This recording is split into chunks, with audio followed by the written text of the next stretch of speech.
Hello there YouTube, Vlad here from Mantic Games with another basic C++ game programming tutorial. This is episode 3 and today we're going to be covering for, while, switch, if, else, all that kind of stuff. But first I just want to say a big thank you to everyone who has watched the videos, left a like, left a comment. It really means a lot to me because it means that you like the videos and I want to make some more for you to watch and learn basically. So thank you very much to those people who have left a comment. I also just want to say somebody did point out in one of the other videos, C out. Well, that stands for is console out, because this is the console. It's called command prompt, but it is the console. C out and C in are console out and console in. Just a little bit of random knowledge there. So let's get started with the tutorial. We've already spent a minute. So we're going to be covering if, else, and all the other stuff. So if. What this does is basically, if we were to set up something up here saying, I don't know, int a equals 71. Now in our if we could say if a, I think we have done some if before in our, when we were checking the age of how old you are. We say if a equals 71, then I want you to do stuff in here. Which it will do because a does equal to 71. If a didn't equal to 71, then we could say that we want you to do stuff in here. So in here we could say it's the same, or it is 71. And then in this one we say, oops, not count, C out, not quite 71. That's not how you spell quite. Not quite 71. Okay, and those two, they're just simple things, and that will work. Every time though, it will give this one because a does equal to 71. Notice I have put in a double equals sign because a single equals sign doesn't work. It will just set a to 71. So you always have to do a double equals sign. The next thing to cover would be a negative. What a negative is basically you just put an exclamation mark before that there, and you get rid of one of the equal signs. So notice if a doesn't equal 71. The exclamation mark means doesn't, or not. A does not equal 71, then do this. But a does equal to 71, so it goes a doesn't equal 71, and do this, well it does. So otherwise, we do this. So we can switch these two around and say it is 71 in here, and it isn't 71 in the other one. So we'll just move those around, just to make it a little bit simple in case you're downloading the code, don't want to confuse you. So yeah, that is that. Next thing, we're going to go straight to a for loop. Now, the two kinds of loops that you have in C++ are for and while. There is quite a few differences between them, but you can accomplish the same code with both, and with neither if you really want to. Basically, a for, I'll write one out now, just so you can see what it is, and we'll go through it as we get there. So, for int b, we'll say, equals 10. B doesn't equal 0, B minus minus, C out, oops, B equals, yeah, B equals B and L. Okay, so what we've got going on here, let's compile and run and I'll show you what happens. So first we're going to just get this, and it's just going to say it's 71, it's 71, it's going to say that twice, and we have an error. Which is why you should always check your code. We've got this here. Forgot to put colon there. Where you can just debug your code. I should probably cover this now because good a time as any. What will happen when there is an error? There may be more than one error, but in case there's just one, there's one now, so it's a good time to show you what it means. It's going to say which file it is, main.cpp, which sure enough it is main.cpp. In this function, main, this function, so it's going to be somewhere in here. Line 9, character 22. So we go to line 9. Useful thing here, we've got the line numbers and the character number down here in Programmer's Notepad. So we just go to line 9, which is this one here, and we go to character 22. Second one there's character, which is just here, or just here.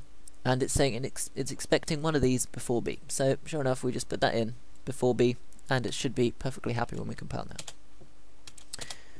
And yep, it was. So now what's going to happen? We're going to get this. I'll show you something first.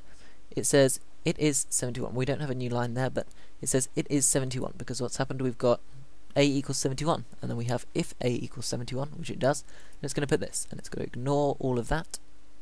And then it's got the next one. We haven't got a new line, but it's got the next one, and it says if a doesn't equal 71, it's going to do this, but it does, so it's not going to do that. It's going to do this one instead, which it did right there. And then we haven't got a new line, which probably should have done, but it goes straight to this for loop, and you can probably see what this for loop does already. The way that these work is when you have a for, you have the brackets, and the argument in here will be the things you want it to do beforehand. So all of the stuff that you want to do goes between this bracket and this semicolon. So we just want to initialize b as a value of 10. Then it's going to execute all of the code in between these two, which is why we've got b equals 10. Then it's going to execute this code here, which is the third operator of the semicolon, which will minus 1 from b, so b then equals 9. And then it's going to execute this. It's going to say if b doesn't equal 0, then stop. Otherwise, carry on. So if I just write that out here, what happens if we've got int b equals 10? Then we execute this, so I'll just copy and paste that, because I'm feeling lazy. And then we go b minus minus, and then we have this being checked. Oops. Exit. So that's basically what's happening over and over again. We've got this first, then this, which is the second one, then this, and then it will skip to this one. It won't do that one again, it will just do this again, and that and that. So we'll just keep repeating those until it breaks out of it using this last one here. That's basically how the for loop works. The minus minus, I think I touched on before. The 3 different ways of adding or minusing 1 from something would be b minus equals 1, b minus minus, and b equals b minus 1.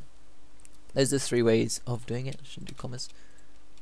3 ways of doing that. So yeah, that's basically just how it works. And I'll comment these out, and we'll go to the while loop. I'll comment out all this because I don't want too much code in here. There we go. That's all commented out. I'll put that on a new line, and we skip right to the while loop. A while loop kind of works the same way as a for. In fact, we'll write out this for loop as a while loop. So if we were to do that, we would say before the while we do int b equals 10. Then we have our while loop, and in here we write b doesn't equal 0. And then here we write our code, which is this bit here. We'll just copy and paste it. And then b minus minus. So you can sort of see how it's exactly the same as a for loop, just with a 1 line extra, 3 lines extra code. We just have does this, and then while this doesn't equal this, while b doesn't equal 0, continue doing what's in here for an infinite number of times. So if we run that now, it should just do exactly the same thing. So yep, 10, 9, 8, 7, 6, 5, 4, 3, 2, 1, but it doesn't do 0, because when we get to 0, imagine b is 1 at the moment, and we're just here. We've just written out b equals 1, which is that one there, b minus minus, so now b is 0. Then it says b, if b doesn't equal 0, then carry on. But b does equal 0, so we're going to break out. And we'll carry on and just finish our program. So that's basically how that works. Yeah, I think that's all 4 of them. 1, 2, 3. Is there something I missed? No, I don't think so. Which is good. So it means we can just move on to something quickly. I think we're going to just move on to functions. I was hoping to do this next tutorial, but I think we may as well just touch on it now. What a function is you see int is a function. I think I have mentioned this before, but if we wanted to repeat something quite a few times over and over again, we could have written it out the same couple of lines over and over again, just with something slightly different, or we could call a function. What that means is if we wanted to do this, say, in fact, let's keep it like that. We'll put this here, like that. If we wanted to do this over and over again, we could either leave these 2 lines of code, which is fine, or if we wanted to do it some other way, we could write up top here, before the definition of main. It's got to be the before definition, because if we want to call it in here, it has to be defined before. So we just write what it's going to return, which is going to be nothing, so that's void. I think that's the type that I forgot to mention when we were going over variable types, a void. Basically what void is nothing, so it's not going to return anything, or a variable doesn't have any value or anything like that, so it's just 0, nothing. So yeah, we got void, which is the return type. Then we type the name of what our function is going to be. Let's call it output, I guess, output b, output underscore b. Let's leave it like that. And then you put an argument list. Now, what an argument list is we've got one here, but this one's got nothing, and this one's got nothing so far. All the arguments that you're going to take, so we'll say int number. Now we use this argument later in the script wherever we like. So if we were to say, if we just copy this down here and to put it into here, and get rid of the space. Oops. Instead of using b, we're going to write number. So number and number. Oops. Number. Now you're going to probably, well, if I'll show you what happens when we run this. We are probably going to get into an infinite loop if we just put this into here, and I'll explain that in a minute. Oops, B. And you'll see it does come up with a little function thing if you're using Programmer's Notepad, just to help you along with that. So now if we run, then we're probably going to break into an infinite loop, which is, yep, we're just infinitely going b equals 10. So you either have to forcefully close that, or have some kind of loop detection system, which we might cover a bit later. I don't know. But we'll just close that, and we'll launch our compile and run thing a bit later on. So I'm going to explain to you what happened here. So basically what's happened is we've called output b with our argument of 10 for now, and what happens when we get here is that we've given output b the argument of 10. So number currently equals 10. Let me just write that in. Number equals 10, and then we've got our number here. We've printed out 10, and then we've minused 1 from the number, so the number equals 9. Oops, yep, equals 9, and then we've exited the function. However, in C++, there is what can be quite useful and can be quite a pain. Whenever you finish with a curly bracket, it deletes all of the variables used between the first curly bracket and the final curly bracket. So if we were to write somewhere here, I don't know, a curly bracket, and we wrote int b equals 22, cout b, end l, that would write out 22 fine. But as soon as we close the bracket with that, and we must always close the bracket, if you leave a bracket open, then you'll get an error when you run it. As soon as we've done that, the memory used for b is destroyed, and b acts like it never existed, so we can define it again later on.